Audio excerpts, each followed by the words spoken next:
My name is Patrick Gordon. I'm a retired Army Sergeant from St. John, New Brunswick. I came out here to support the trucker movement. I served for my country in Afghanistan 3 tours. I was injured and I was medically released, but I believe my service to Canada never ends, so I felt like I had to come out here and show my support to the truckers in the movement and help get my story out, but not only my story, but learn other people's stories so I could take it back home and show everybody that we're not actually being told the truth. The mandates and restrictions back home in New Brunswick have really restricted a lot of the veterans. They took our doctor away from us. A doctor that serves over 3,000 veterans in their family had his license removed because he didn't get the vaccine. So now we have 3,000 veterans back in New Brunswick at high risk. They can't get their medication, they can't do their PTSD appointments because of this whole thing. We went to Afghanistan to fight for the Afghan people. You know, we went there to help liberate them, help give them what we have.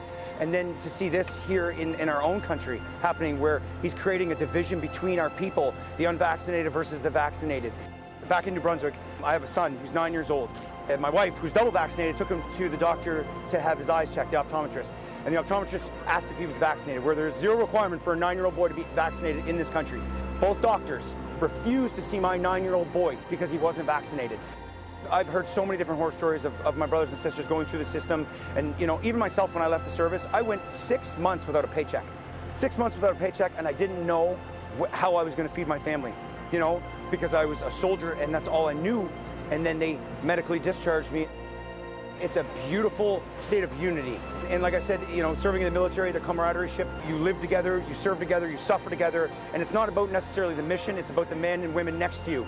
And I think that's exactly what's happening right now with the convoy. It's not necessarily about the mission. It's about the stories, the men and women beside each other, seeing how the government has hurt them and how, you know, we're all just people trying to get through this world. And it's their job as the government to facilitate all outcomes of a situation, not say, this is it and the rest of you can piss off. That's not what governments are for. They're supposed to be for the people, by the people.